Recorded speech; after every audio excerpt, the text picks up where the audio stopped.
ભરૂચના ઝવેરી પરિવાર દ્વારા ગરીબ દર્દીઓની સેવા કરનાર સેવા યજ્ઞ સમિતિને એમ્બ્યુલન્સ દાન અપાતા સમિતિની ઓફિસ ખાતે એમ્બ્યુલન્સનો અર્પણ સમારોહ યોજાયો હતો।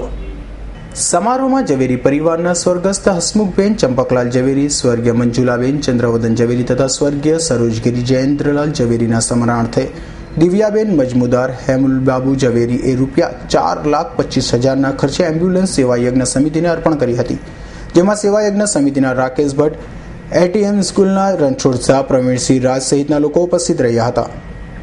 સેવા યજ્ઞ સમિતિના રાકેશ ભટ્ટે ઝવેરી પરિવારના આભાર માની એમ્બ્યુલન્સના કારણે ઘણા ગરીબ દર્દીઓને તેનો લાભ લઈ શકશે તેમ જણાવ્યું હતું।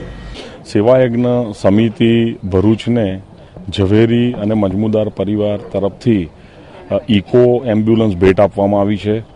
સમિતિ પાસે 4 એમ્બ્યુલન્સ છે જે ગરીબ દર્દીઓને વિના મૂલ્યે અમે આપીએ છીએ। અમદાવાદથી વાપી સુધી વિનામૂલ્યે આપવામાં આવશે અને જે લોકોને રિમ્બર્સમેન્ટ મળે છે કે જે લોકો પૈસા ખર્ચી શકે છે એવા જે સમુદાય છે એમને અમે ₹7 કિલોમીટર ગાડી એટલે કે બજાર કરતાં લગભગ અડધા ભાવે અમે એમને આપીશું અને જો એસી જોઈતું હોય તો એને ₹1 એટલે કે ₹8 પર અમે આ ગાડી આપીશું। 24 કલાક અમારી આ સેવા ચાલુ રહેશે।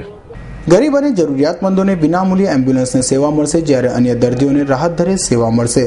અભી સૈયદનો રિપોર્ટ, S9 ન્યૂઝ, ભરૂચ।